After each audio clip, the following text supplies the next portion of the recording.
कञ्चनपुर जिल्लामा पछिल्लो समय लागू पदार्थ दुर्व्यसनीको संख्या किन बढिरहेको छ? लागू पदार्थको कारोबार मात्र नभई दुर्व्यसनीको संख्या पनि दिन प्रतिदिन बढिरहेका बेला जिम्मेवार निकायको अभिभावक, स्वयं युवाहरू या शान्ति सुरक्षा कायम गर्ने जिम्मेवारी पाएको सुरक्षा निकाय।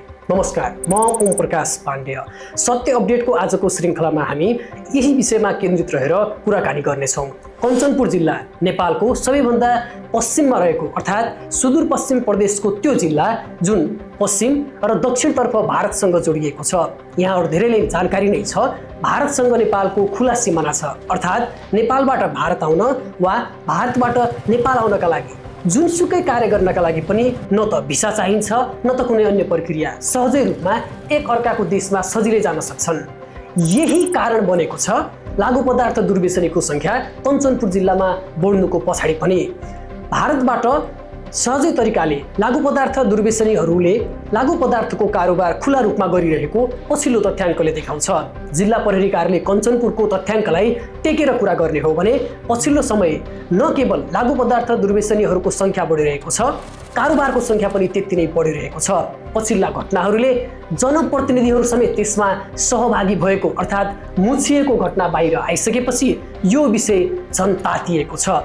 आजको श्रृङ्खलामा हामी किन यसरी लागू पदार्थ दुर्व्यसनीको संख्या बढिरहेको छ वा भनौँ लागू पदार्थको कारोबारको संख्या किन बढिरहेको छ, यसमा जिम्मेवार निकायहरूले कसले के गर्नुपर्ने हो भन्ने विषयमा केन्द्रित रहेर केही जानकारी गराउनेछौँ। पछिल्लो समय लागू पदार्थ दुर्व्यसनीको संख्या बढ्नुका पछाडि मुख्यतया 3टा कारण छन्, जसमा पहिलो हो खुला सिमानाका कारण लागू पदार्थको कारोबार सहजै भइरहेको छ। त्यसैगरी बेचबिखनमा संलग्नहरू पनि सहजै रूपमा भारतबाट लागू पदार्थ अर्थात् ड्रग्स ल्याउनका लागि सहज रूपले बाटो पाइरहेका छन्। दोस्रो महत्त्वपूर्ण कारण भनेको हो शान्ति सुरक्षाको समुचित कार्यान्वयन नहुनु। सुरक्षाका लागि नेपालमा 4 तहका निकायहरू छन्। नेपाल प्रहरी, सशस्त्र प्रहरी बल नेपाल, नेपाली सेना र त्यसैगरी CIB अर्थात् केन्द्रीय अनुसन्धान ब्युरो, जसले आपसमा समन्वयकारी रूपमा लागू पदार्थ दुर्व्यसनीको नियन्त्रण लगायतका कार्यहरूमा समन्वयात्मक भूमिका निर्वाह गर्ने गर्दछन्। तर शान्ति सुरक्षा कायम गर्नुका साथसाथै समाजमा एउटा समस्याका रूपमा ज्वरो गाडेर बसेको लागू पदार्थ दुर्व्यसनीहरूको संख्या नियन्त्रण गर्नु वा भनौँ लागू पदार्थको कारोबार नियन्त्रण गर्नका लागि यी सुरक्षा निकायबीच प्रभावकारी समन्वय नभइरहेको भन्ने आम गुनासो आइरहेको छ। यदि सशस्त्र प्रहरी बल, त्यसैगरी नेपाली सेना, नेपाल प्रहरी र लागू पदार्थ दुर्व्यसनीका लागि महत्त्वपूर्ण भूमिका निर्वाह गर्न सक्ने CIB ले समन्वयात्मक रूपमा खास गरी सिमानाकामा कडाई गरिदिने हो भने भारतबाट लागू पदार्थको कारोबार हुनका लागि पक्कै पनि उनीहरूलाई असहज हुने थियो। त्यसले अप्रत्यक्ष वा भन्नु प्रत्यक्ष रूपमा लागू पदार्थ दुर्व्यसनीहरूको संख्या घटाउने थियो। त्यसैगरी तेस्रो कारण भनेको हो अभिभावकको भूमिका कम हुनु।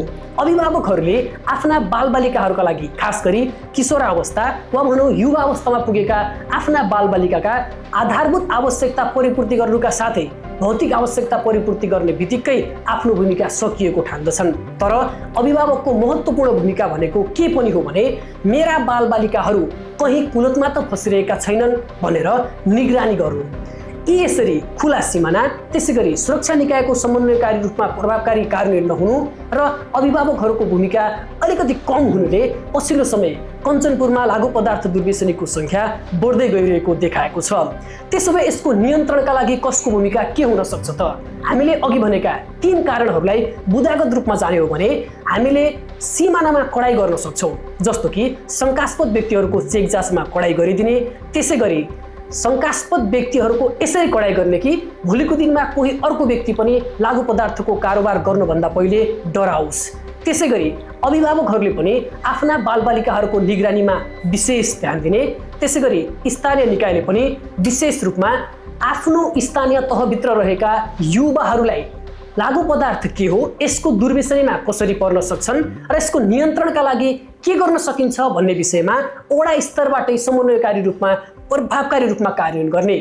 यहाँहरूलाई जानकारी छ, नेपालमा 2072 साल असोज 3 गते नेपालको संविधान जारी भइसकेपछि नेपालमा संघीयता आएको छ। संघीयता आइसकेपछि नेपालमा 761 वटा सरकार छन्। एउटा केन्द्र सरकार छ, 7 वटा प्रदेश सरकार छन् र 753 वटा स्थानीय तहहरू छन्। यदि चाहने हो भने स्थानीय तहले, प्रदेश सरकारले र सङ्घीय सरकारले एक आपसमा समन्वयात्मक रूपमा भूमिका निर्वाह गरी लागु पदार्थ कारोबारलाई नियन्त्रण गर्ने र लागु पदार्थ दुर्व्यसनीहरूको सङ्ख्यामा कमी ल्याउन सक्छन्। त्यतिले मात्रै भने पुग्दैन।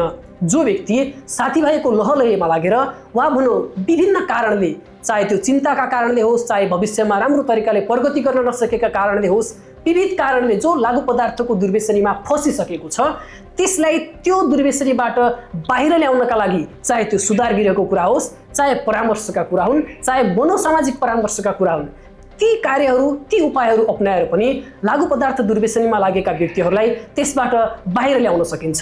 त्यसैले पछिल्लो समय कञ्चनपुर जिल्लामा बढ्दै गइरहेको लागु औषधको कारोबार र दुर्व्यसनीहरूको सङ्ख्या बढिरहेका बेला यसको नियन्त्रण गर्नका लागि नागरिक समाज, अभिभावक, स्वयं युवाहरू, शान्ति सुरक्षा कायम गर्ने जिम्मेवारी पाएका सुरक्षा निकाय र स्थानीय तह तथा सङ्घ र प्रदेश सरकारले एक आपसमा एकअर्कासँग हातेमालो गर्दै यो कार्यमा अघि बढ्न सकेमा पक्कै पनि कञ्चनपुर जिल्लामा विकराल बन्दै गइरहेको लागु औषधको कारोबार र लागु पदार्थ दुर्व्यसनीहरूको सङ्ख्यामा कमी आउने देखिन्छ।